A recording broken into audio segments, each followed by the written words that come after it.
Good morning and welcome back, or welcome to Desert Girl Coastal Life. I am Melissa. Let's walk around the yard and I'm going to show you a little bit of a yard tour, and then we'll get our hands dirty and start tackling some of the big jobs. I just walked through the spider web. Oop. All right, so let's flip you around. Now, in the very back of my yard, I have this big laurel hedge. It was growing out about 3 feet inward, so it was really taking in a lot of space. So what I've done is cut back all the branches and kind of made it flush, put up a little bit of a fence there just to keep out any unwanted animals. I still have a fair bit more to do, but it's a good start. Then I've got to take down the height a little bit as well.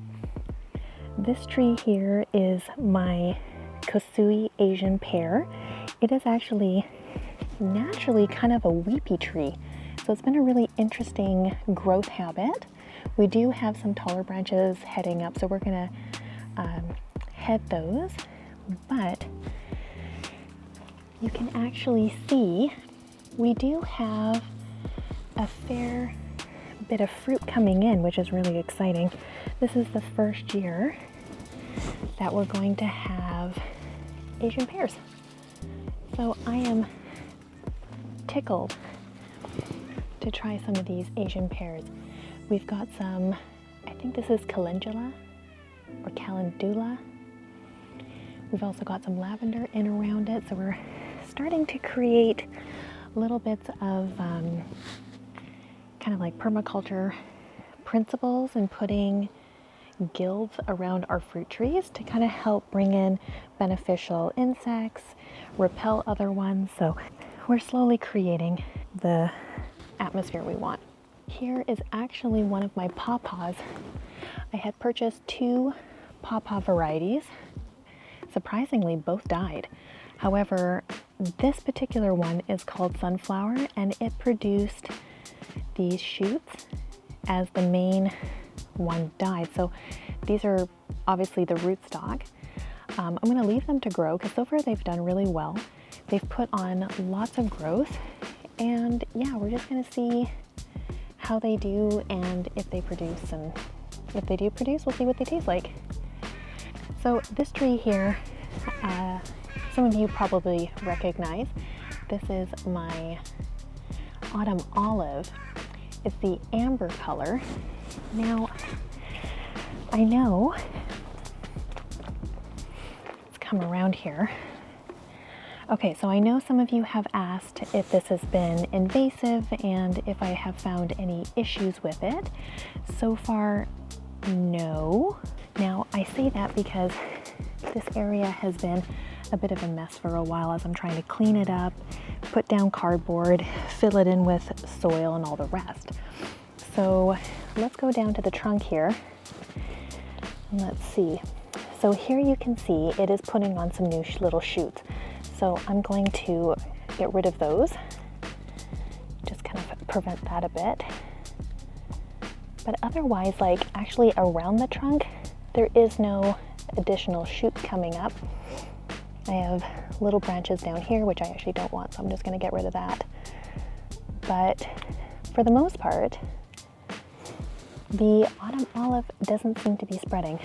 The tree itself, last year when I had it planted, was absolutely covered in these gorgeous yellow berries, which I love. They were delicious. But it doesn't look like this year we're going to have quite as many. So yeah, we'll see, but it definitely is filling out. So it's a nice size little specimen tree, but I'm definitely going to keep my eyes peeled for any suckers that come up. This is a closer look at our Cerulacea berry. This is a really delicious berry. It has 7 times more vitamin C than a lemon. So it's actually really great. I freeze them and then we just put them in smoothies and we get a good dose of vitamin C. So here you can see it's definitely got quite a few little berries. Last year we only had a few, and this year we're definitely getting more than what we saw last year. So I'm happy about that. I'm pleased that they're starting to turn and get this gorgeous bright orange. This is a better look at our male sea berry. What I am considering that I will do is come this fall, I might dig it up and then I'm going to plant it maybe in this corner just so that it's a little bit more out of my way. Okay, so what I did this year was I put up string so that I can have my blackberries up against the fence.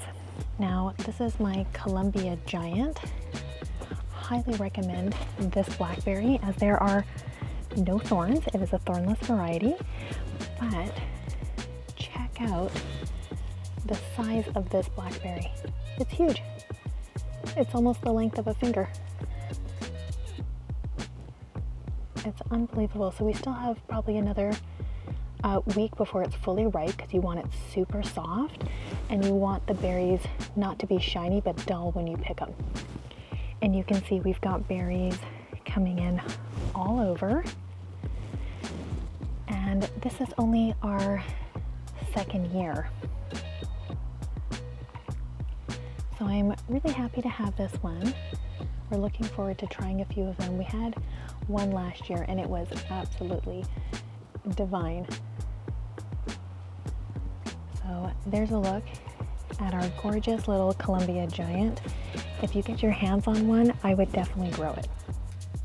So down here we have one of our purple figs. This is a fig we haven't been able to try yet. We had taken a cutting and last year it put on growth, but it really got killed back by our winter. This year it's put on lots of new growth, plus we have one little fig coming in. So we are definitely hopeful that we get to try it this year. This is one of our green figs. It grows about 30 plus feet tall. We cut it back quite a few years ago now, right back about 3 feet above the ground. It definitely struggled after we did that, but you can see it's put on lots of new growth. And we also have a few green figs coming in. Here you can see we've bagged up one just so we can make sure we get it. But we've got a few more up in the canopy there. So that's good. It does definitely give good privacy, but you've got to be on top of pruning it because it will take over. This is the first year that we have plums and we are absolutely thrilled by it. It is a Shiro plum. It puts on these beautiful yellow plums, and once it gets a little bit older, we should start to see many clusters of them. Right now it's a little bit more sporadic all over the tree. You can see I have bagged them because we do struggle with squirrels and rats, and they will happily eat these. Now you can see some of them are not bagged. I do have a few more bags that I'll bring out, but I don't have many remaining. So you can see here, they're developing a good size. This one's actually, I think, the biggest one. So it's looking really good.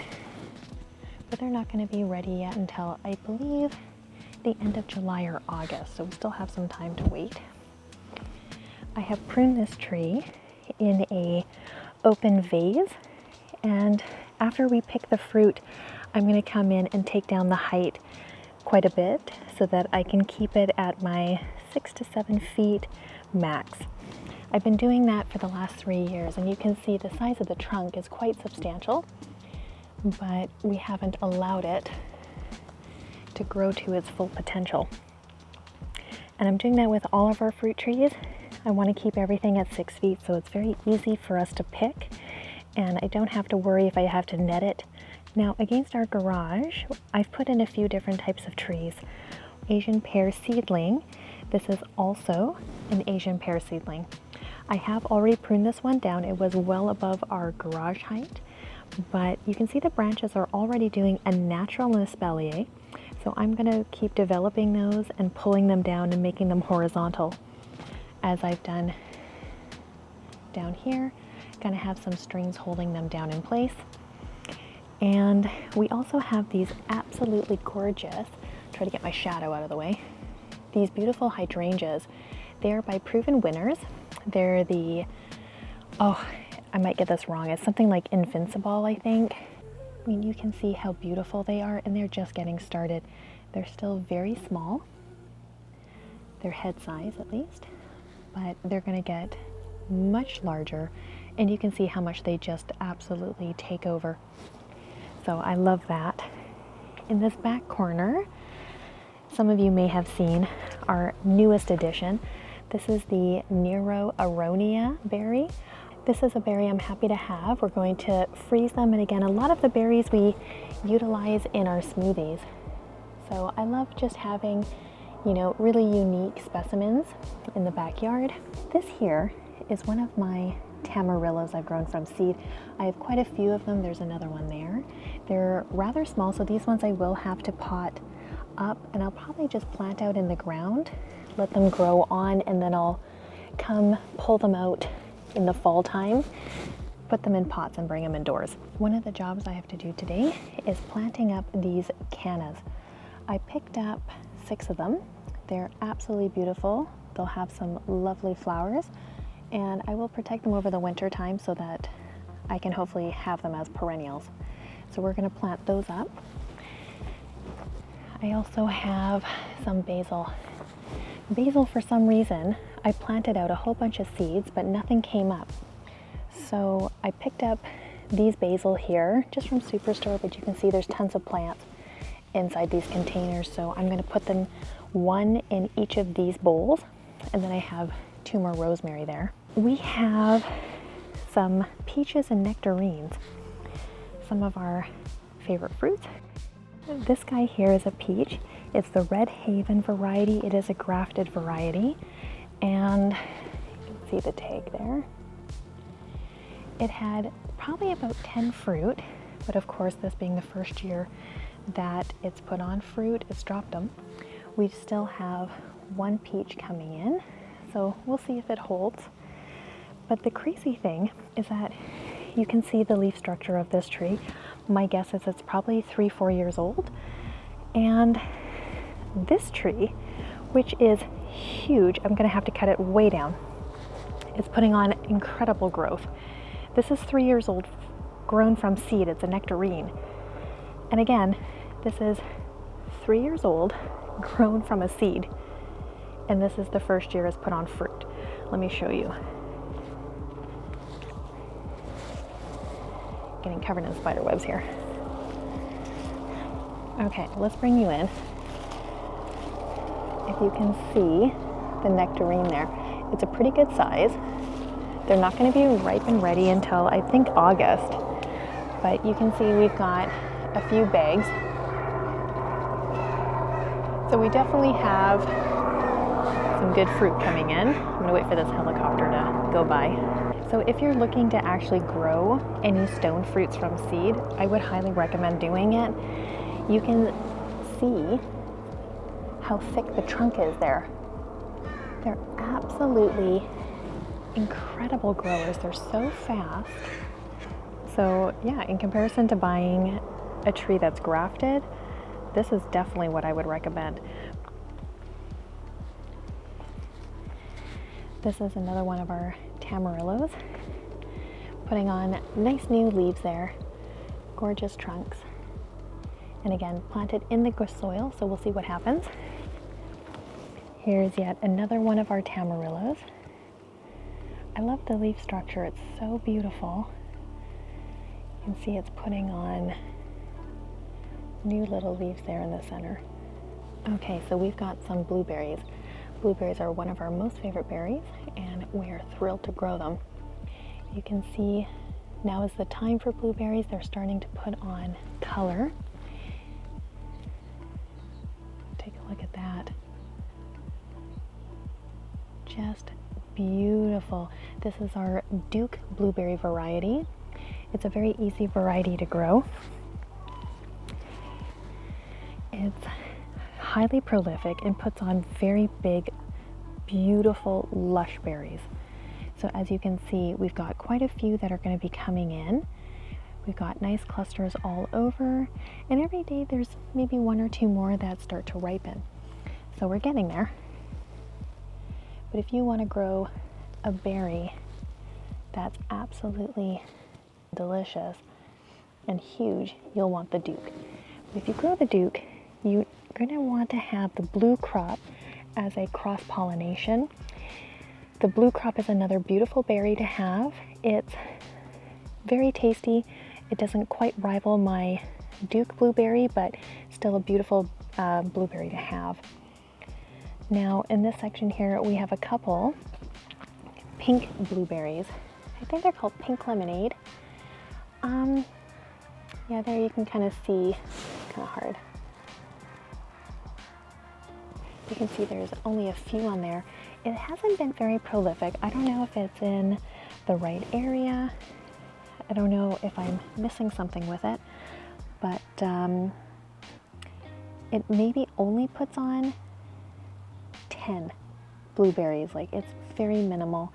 I know it is a small plant right now, but it's been, what, 2-ish years? And this is all I'm getting. So I'm probably going to dig it up. I'll plant it somewhere else and I'll see if it produces better. In this section here we have 2 hascaps. These are delicious early berries. You can still see one. But look how gorgeous it is with the water holding on the leaves. Oh, I just think that's so beautiful. You can see one little berry.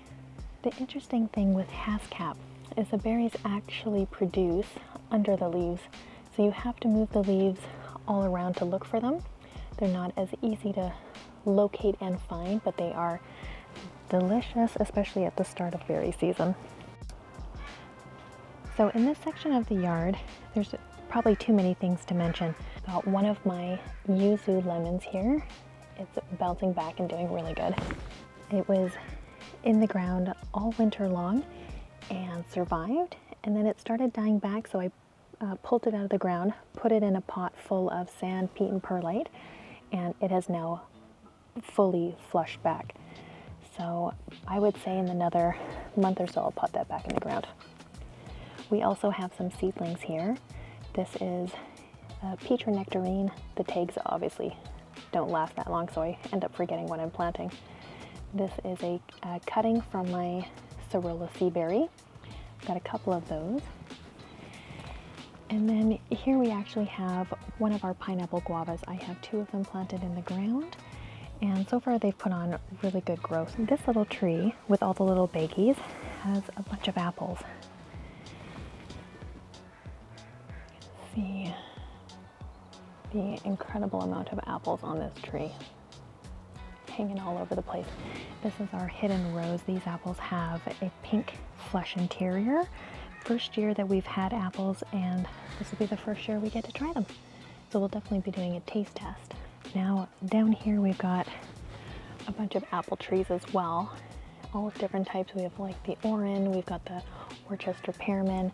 I've got my little step over espalier apples I've grown from seed. And then down here we have raspberries that have just absolutely taken over. So I've been out picking them every single day.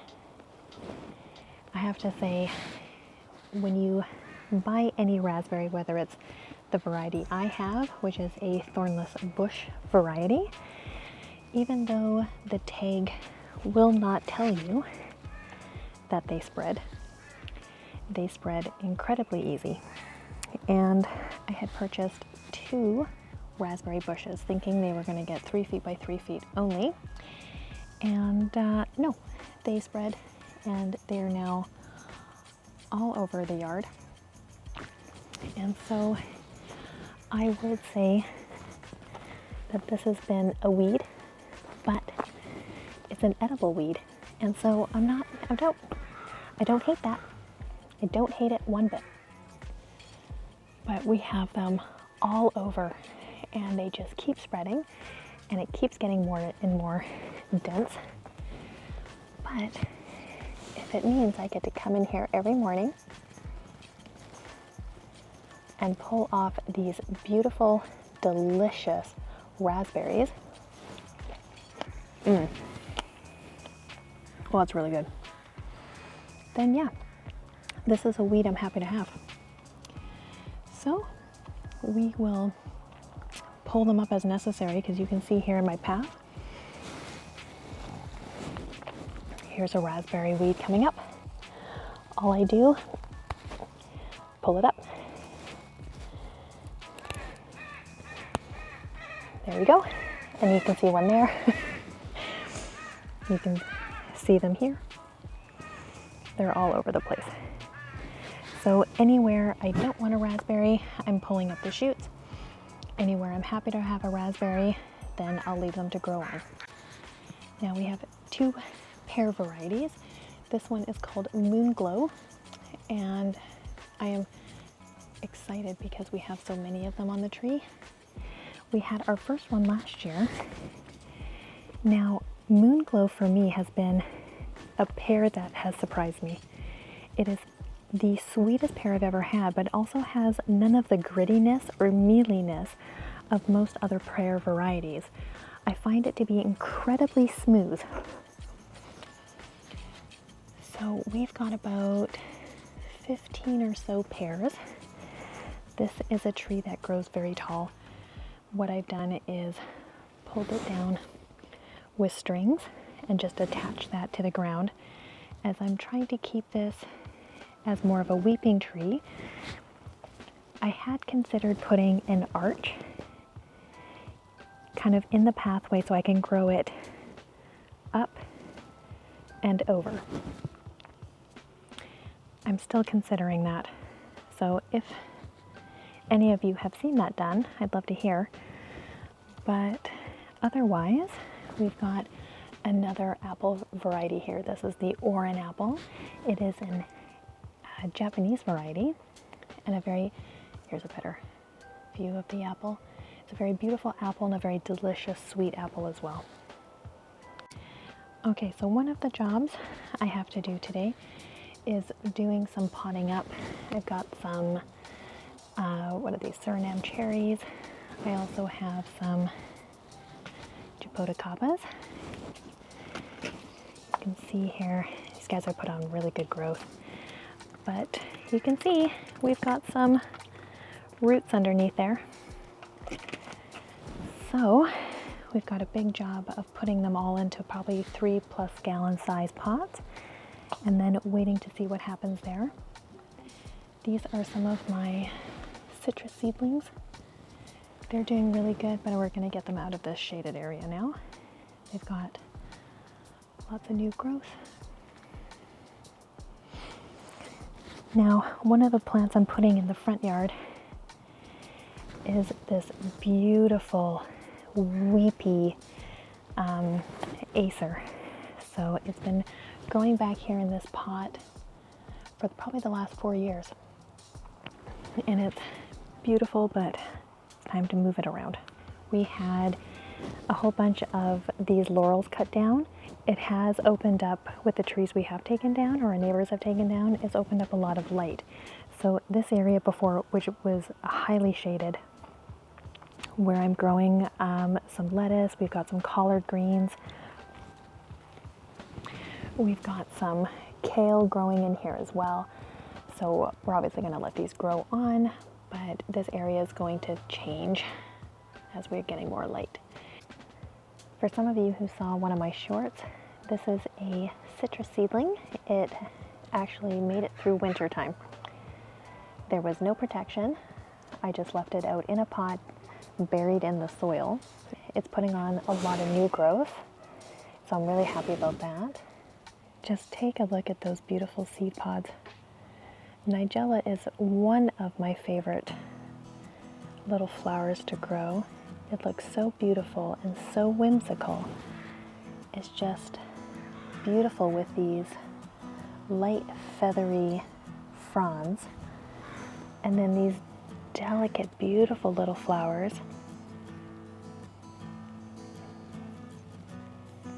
that then produce these incredible seed pods. Something really interesting, in this side of our yard, which does get direct south-facing sun, I had planted some avocados. I had 3 of them in the ground. I protected them all winter, and yet when it came out in spring, all 3 had died, or so I thought. I took out 2 of them, and you can see here the brown trunk of this avocado, and I was like, it is for sure dead. However, as we come down, check it out, we actually have some leaves. So the very bottom, clearly not dead. It's still trying to grow, so I'm going to keep it, and I'm going to allow it to keep growing. This is just seeds I had picked up at Costco.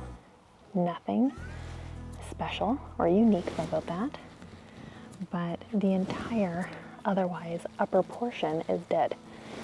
So yeah, kind of exciting, kind of cool. We're going to leave it to grow, and we're going to see how it does this summer and fall.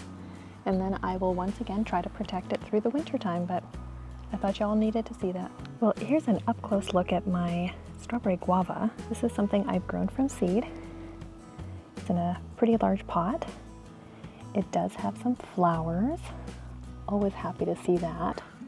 Try to get a little closer here. We have some that have previously flowered. Hopefully they'll put on some fruit. We have some more there as well. And see, even more are starting to come in and flower there. So this is really exciting. It's been putting on flowers for probably the last year, but we haven't been able to hold any fruit set yet. So I'm very hopeful that these are the ones that will hold fruit. I mean, look at them. They look absolutely beautiful and plump. So strawberry guava, we have 3 of them, and 2 of them have flowered. The 3rd one I'm still waiting, but it's been very easy to grow. So if you get your hands on some strawberry guavas or lemon cattleya guavas, they're really easy to grow from seed. And I'll actually show you, I have some white large guavas that I put the seeds in pure sand and just kept in a bowl of water. And I'll show you the progress of those. All right, here's a look at our large white guava. You can see it is sitting in a lot of water. So right now the seeds have popped up and they're looking good. Once they get about an inch bigger, I'm going to take them out, pot them into individual pots, and when I do that, I'll pot them with some peat moss as well to hold moisture, and we'll do a little bit of perlite. And then we'll leave them to grow on until they get to the size of our little strawberry guavas and start happily producing some fruit for us. This one here, oops, hold on, I got a little spider. There we go. So this one here is a kumquat. I think it's the Miwa kumquat. It can tolerate the rain, it can tolerate the cold. It's putting on beautiful flowers, so we're really excited to have some kumquats. In this very large pot is a mango. This is a sugar mango I've grown from seed. It also has lived outside since May and has tolerated some very cold temperatures as well as a lot of heat. It does suffer a little bit from the sun scorching, but like everything else, it will bounce back. You can see it's got some nice new leaf growth there.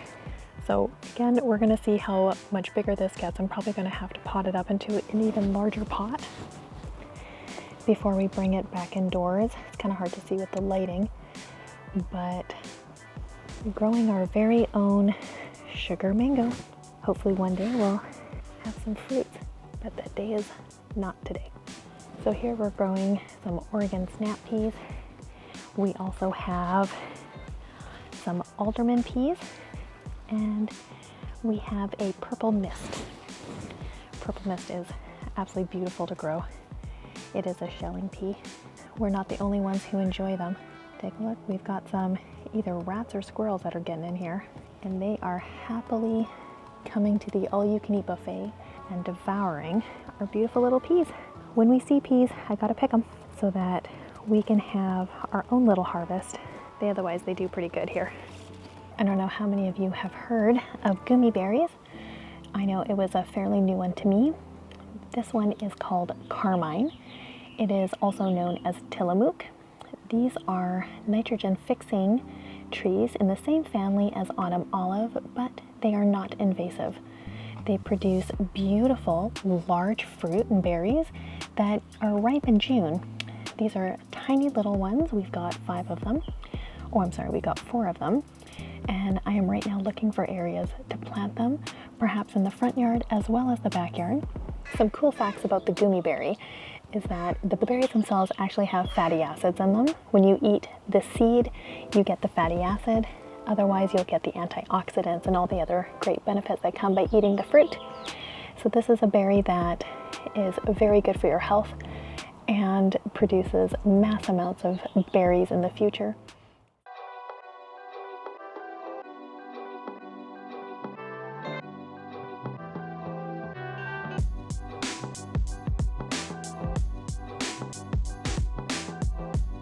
Thanks for sticking around and exploring our backyard. I'm really glad you guys were here with me on our garden tour. So no matter what you grow, I hope you all grow what you love. See you soon.